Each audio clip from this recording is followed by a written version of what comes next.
सामनातून राज ठाकरे यांना पुन्हा युतीची साथ, संभ्रम नको, युती गरजेची, सामनातून टाळी, तर विरोधकांवरही निशाणा।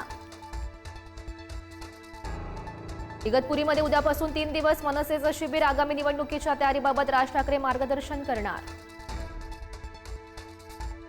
विरारमध्ये परप्रांतीय रिक्षा चालकाची मुजोरी, मराठी बोलण्यावरून तरुणाशी वाद, मनसे आणि शिवसेनेनं दिला चोप।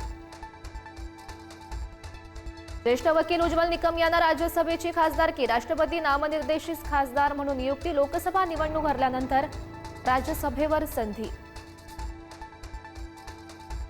मंत्री संजय शिरसाट आणि संजय गायकवाड यांना शिंदेंकडून कडक समज, नोटा आणि मारहाणीच्या प्रकरणाची गंभीर दखल, प्रतिमा मलिन करणारे वर्तन खपवून घेणार नाही, शिंदेंचा इशारा।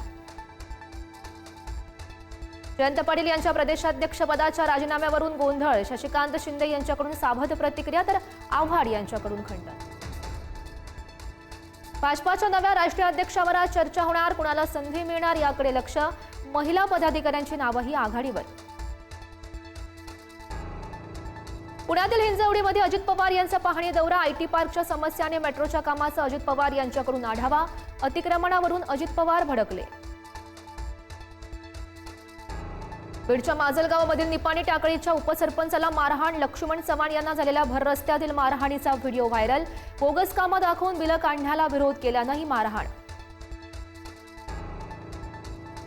लातूर महानगरपालिकेची आजपासून अतिक्रमण हटव मोहीम, आज बुलडोझर कारवाईला सुरुवात होणार, अनेकांचं मोठं नुकसान होणार। जुन्या मुंबई पुणे महामार्गावर भीषण अपघात, 2 महिलांचा यामध्ये जागीच मृत्यू, खोपोलीजवळ बोरघाटात झालेल्या अपघातात 4 जण जखमी।